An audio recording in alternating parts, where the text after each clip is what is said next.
नमस्कार। आज हम गोता लगा रहे हैं एक बहुत ही पसंदीदा वेब सीरीज पंचायत की दुनिया में। जी हाँ। हमारे पास ना एक स्रोत है जो इसके एक तरह से काल्पनिक चौथे सीजन की कहानी बताता है। हाँ, मतलब जो कहानी लीक हुई है या बताई जा रही है उस पर बात करेंगे। बिल्कुल। तो आज हम देखेंगे कि फुलेरा गांव में क्या चल रहा है, वहाँ की पॉलिटिक्स और जो हमारे जाने पहचाने किरदार हैं उनका सफर कैसे आगे बढ़ता है। हाँ, और सिर्फ घटनाओं को लिस्ट नहीं करेंगे बल्कि समझने की कोशिश करेंगे कि ये सब फुलेरा के माहौल और किरदारों के मन में क्या चल रहा है, उस पर क्या रोशनी डालता है। तो कहानी शुरू होती है अभिषेक त्रिपाठी यानी हमारे सचिव जी से। उनका जो ट्रांसफर ऑर्डर था वो कैंसिल हो जाता है। हाँ, वो रुक जाते हैं फुलेरा में। तो वो फुलेरा में ही रह जाते हैं। पर क्या ये बस एक छोटी सी बात है या इसका कुछ बड़ा असर होता है गांव पर? गांव में जो पुराने दुश्मन हैं, विधायक चौरसिया और प्रधान जी बृजभूषण दुबे, अच्छा, उनके बीच की राजनीतिक खींचतान वो मतलब फिर से तेज हो जाती है। स्रोत यही बताता है कि विधायक जी अपनी पिछली हार भूले नहीं है और अब वो प्रधान जी को घेरने का क्या कहते हैं कोई मौका नहीं छोड़ना चाहते। तो यहाँ से गांव की राजनीति में टेंशन और बढ़ जाती है। और ये टेंशन सिर्फ कुर्सी की लड़ाई है या फिर वो जो गांव के असली मुद्दे हैं जैसे पानी, सड़क, उनका क्या होता है? वही तो बात है। ये मुद्दे पीछे छूट जाते हैं या यूं कहें कि ये मुद्दे ही हथियार बन जाते हैं। अच्छा। पंचायत की मीटिंग्स में विकास पर बात कम और एक दूसरे पर आरोप प्रत्यारोप ज्यादा होते हैं। मतलब ये दिखाता है कि कैसे आम लोगों की जरूरतें अक्सर बड़ी राजनीति की भेंट चढ़ जाती हैं। सही बात है।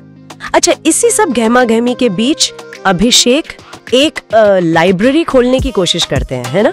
हाँ बिल्कुल। और इसमें रिंकी भी को साथ देती है।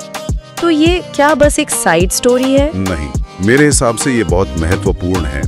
एक तरफ गांव पॉलिटिक्स में उलझा है और दूसरी तरफ ये दोनों अभिषेक और रिंकी चुपचाप कुछ पॉजिटिव करने की कोशिश कर रहे हैं। और खासकर रिंकी का किरदार वो यहाँ काफी उभर कर आता है। कैसे? वो जो शादी का प्रेशर है उसको साइड रखकर अपने करियर पर और गांव की लड़कियों के लिए डिजिटल क्लास शुरू करने पर फोकस करती है।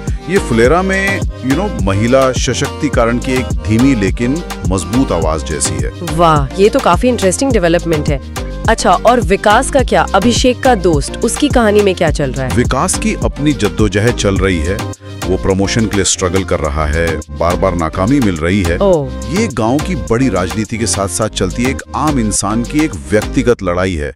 शायद बहुत से लोग उससे रिलेट कर पाएंगे। बिल्कुल। अच्छा, फिर कहानी आगे बढ़ती है और गांव में चुनाव की घोषणा हो जाती है। हाँ, इलेक्शंस। प्रधान जी तो फिर से लड़ते ही हैं, लेकिन इस बार विधायक जी अपना उम्मीदवार खड़ा कर देते हैं। हाँ, और इससे मुकाबला एकदम सीधा और कड़ा हो जाता है। गांव जैसे दो गुटों में बढ़ जाता है, माहौल काफी तनावपूर्ण हो जाता है। और इसमें अभिषेक का क्या स्टैंड रहता है? सुनने में आया कि उन्हें भी ऑफर मिलता है लड़ने का। हाँ, उन्हें प्रस्ताव मिलता है पर वो मना कर देते हैं। वो राजनीति से दूरी बनाए रखते हैं। उनका ध्यान वही लाइब्रेरी और गांव के छोटे मोटे कामों पर रहता है। मतलब वो न्यूट्रल रहते हैं। हाँ बिल्कुल, तटस्थ। अब ये उनको टकराव से तो बचाता है, पर शायद गांव वालों की नजर में कुछ लोग सोचते होंगे कि वो साइड क्यों नहीं ले रहे। खैर, चुनाव प्रचार में माहौल गर्म रहता है, झड़पें भी होती हैं, जो दिखाता है कि गांव कितना बटा हुआ है। और चुनाव वाले दिन वो कैसा रहता है? चुनाव के दिन भी गहमा गहमी पूरी रहती है। वोटिंग में कुछ गड़बड़ी की भी खबरें आती है, जिसे अभिषेक और विकास मिलकर संभालते हैं। अच्छा। पर उसी दिन विकास के लिए एक बड़ी खबर आती है, अच्छी खबर। क्या? उसका प्रमोशन हो जाता है। अरे वाह, चलो देर से ही सही। हाँ, पर प्रमोशन के साथ ही उसका ट्रांसफर भी हो जाता है। उसे फुलेरा छोड़ना पड़ता है। ओह, तो मतलब खुशी के साथ दुख भी। हाँ बिल्कुल। और विकास की जो विदाई है वो कहानी का एक बहुत ही इमोशनल, बहुत भावुक पल बताया गया है। वो सिर्फ एक दोस्त की विदाई नहीं, बल्कि वो जो फुलेरा का अपनापन है, जो कनेक्शन है, उसका प्रतीक है। सही। अभिषेक के लिए भी मुश्किल रहा होगा। यकीनन। अच्छा, तो चुनाव के नतीजे कौन जीतता है? यहीं पर कहानी में एक बड़ा ट्विस्ट आता है। क्या? प्रधान जी हार जाते हैं, बहुत ही कम वोटों के अंतर से। क्या? ओहो। हाँ, विधायक का जो आदमी था वो नया प्रधान बन जाता है। फुलेरा में सत्ता बदल जाती है। ये तो बड़ा उलटफेर हो गया। तो सत्ता बदलने के बाद गांव का माहौल कैसा रहता है? सब कुछ बदल जाता है? पूरी तरह तो नहीं, मतलब नई पंचायत आती है, वो अपने तरीके से काम करती है, कुछ बदलाव दिखते भी हैं। पर जो अच्छी बात है वो ये कि अभिषेक और रिंकी अपना काम जारी रखते हैं। लाइब्रेरी, डिजिटल क्लास, वो सब चलता रहता है। ये अच्छी बात है। ये दिखाता है कि सिस्टम बदलने पर भी अगर कोई ठान ले तो पॉजिटिव काम कर सकता है। सही कहा।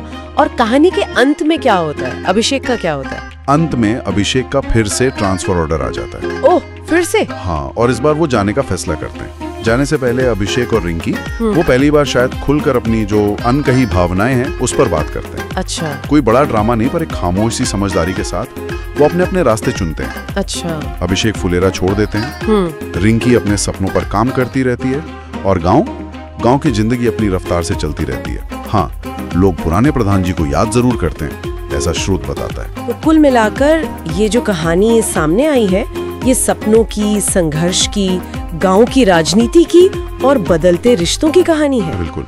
और ये फिर से वही बात दोहराती है कि असल खूबसूरती शायद बड़ी जीत हार में नहीं, बल्कि रोजमर्रा के जिंदगी के छोटे छोटे पलों में और सच्चे रिश्तों में होती है। हाँ, और एक सवाल भी छोड़ जाती है सोचने के लिए कि जब पॉलिटिक्स, बाहरी दबाव और लोगों की अपनी महत्वाकांक्षाएं हावी होने लगती हैं, तो एक गांव, एक समुदाय अपने असली स्वभाव को, अपनी जड़ों को, अपने आपसी रिश्तों को कैसे बचाए रखता है?